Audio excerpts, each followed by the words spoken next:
Hello everybody, today we will discuss about the wind displacement law या wins law. ये quantum mechanics का बहुत ही important topic है और इसमें कई बार 1 मार्क या 2 मार्क क्वेश्चन में आ जाता है और इसके बेस में न्यूमेरिकल भी पूछे जाते हैं। तो इसके बारे में आपको मालूम होना चाहिए विंड डिस्प्लेसमेंट लॉ क्या कहता है और ये शॉर्ट ऑफ वेवलेंथ के लिए यूज़ होता है। जिन्हें इसके बारे में नहीं मालूम है वो इस क्लिप को देखें। इससे पहले जो है ब्लैक बॉडी रेडिएशन है वो उसके बारे में भी मैं ऑलरेडी बता चुका हूँ जो प्रीवियस क्लिप में, आप उसे देख सकते हैं। और विंड डिस्प्लेसमेंट लॉ ये कहता है, विंड डिस्प्लेसमेंट लॉ जो है रिलेशन है टेम्परेचर और रेडिएशन का। इसमें जैसे अगर आप देखें लैम्डा मैक्स जो है, lambda max is temperature is equal to b, यही रिलेशन दे रखा है इसमें।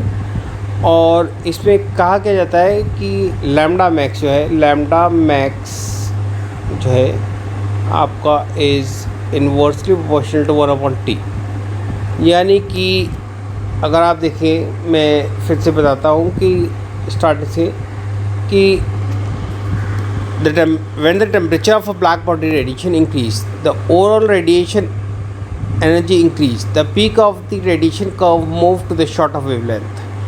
यानी कि अगर आप जैसे सपोज हमने ये ग्राफ है और आपने हीट किया तो उसमें सब तरह की रेडिएशन आएंगी। तो ये मैक्सिमम वाली रेडिएशन है, ये ऐसे रेडिएशन आएंगी, एक मैक्सिमम आएगी।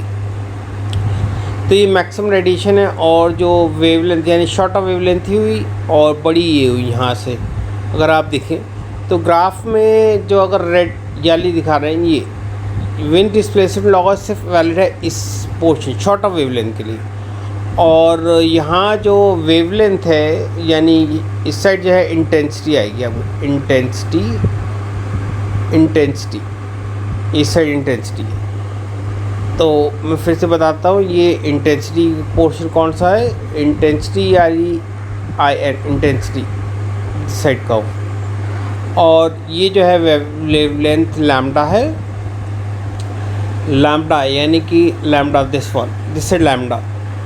तो इसमें ये विंड डिस्प्लेसमेंट लॉ बताता है। अब इसमें रिलेशन यानी कि जब आप इसे जो है कोई भी बॉडी हीट करते हैं, सपोज हमने आयरन बॉल लिया या फिर कोई कार्बन बॉल या फिर कोबाल्ट बॉल ली, तो उन्हें हीट करेंगे तो रेडिएशन तो निकलेंगे, मगर एक पर्टिकुलर जैसी यानी एक पर्टिकुलर ज़्यादा रेडिएशन निकलेंगे। तो इसी का रिलेशन ये इसने बताया है। तो इसके अंदर जो आपने लिखेंगे अभी तो समझें आप, when the temperature of a black body radiation, कोई ब्लैक बॉडी यानी कोई भी जिसे आप हीट कर रहे हैं ब्लैक बॉडी की तरह काम करेगा, उससे बताएंगे। और जिन्हें ब्लैक बॉडी नहीं मालूम तो वो मेरी पिछली क्लिप्स देखिए जिसके अंदर मैंने ब्लैक बॉडी के बारे में बताया। तो ओवरऑल रेडिएशन इंक्रीज़ करेगी और जो पीक कर्व होगा वो move to the short of wavelength side. जैसे मैंने अभी बताया आपको कि जबकि ये कर्व ये शॉर्ट ऑफ वेवलेंथ की तरफ बढ़ जाएगा यहाँ पर। फ्लैंक रेडिएशन फार्मूला जो है द प्रोडक्ट ऑफ, इसमें रिलेशन ये दे रखा है, lambda max T is equal to b. ये बताता है lambda max is inversely proportional to T। और अगर हम जब ये प्रोपोर्शनलिटी साइन हटाते हैं तो लैम्डा मैक्स यानी प्रोपोर्शनलिटी साइन हटाएंगे तो ये हटेगा यहाँ पर और हम इक्वल रखेंगे और ये B आ जाएगा, B है ये B। और T को हम इधर मल्टीप्लाई करेंगे तो लैम्डा, या अगर आप देखें इसमें लैम्डा मैक्स यहाँ पर जो लिखा है lambda max T into B लिखा जाएगा। तो ये कर्व का आता है, यानी कि temperature of lambda max is inversely proportional to absolute temperature. और प्रोपोर्शनलिटी साइन अगर हटाते हैं हम, ये प्रोपोर्शनलिटी साइन जब हटाएंगे, ये जो प्रोपोर्शनलिटी साइन होता है इसे हटाने का इक्वल लगाते हैं तो B आता है।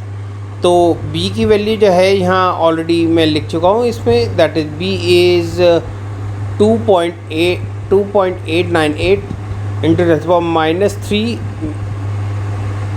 Metre per kelvin. तो ये इसकी यूनिट है। इसका ग्राफ अगर आप देखें तो इसमें देखेंगे यहाँ लिखा रखा है ये 5000 डिग्री टेम्परेचर केल्विन पे है, ये फिर 5500, फिर नेक्स्ट ग्रीन कर्व जो है वो 5000 केल्विन पे है, और उसके बाद लोअर 4500 केल्विन पे है येलो टेम्परेचर, यानी ये जो कर्व जा रहा है। और ऐसे जैसे जैसे अगर आप देखें, गौर से देखेंगे तो इसके अगर हम पीक निकालें, जैसे मैं पीक वाली दिखा रहा हूँ, रेड वाली, देखिए पीक है, और ये जो है ये नीचे वाली आ गई कर्व, यानी कि अगर आप देखें तो ये लैम्डा मैक्स जो है, लैम्डा मैक्स वन हुई, ये रेड वाली हुई यहाँ पर, अगर आप देखें ये लैम्डा मैक्स। इसी तरीके से ग्रीन वाली में आप देखेंगे, मतलब ग्रीन वाली लाइट में अगर देखते हैं तो लैम्डा मैक्स ही है।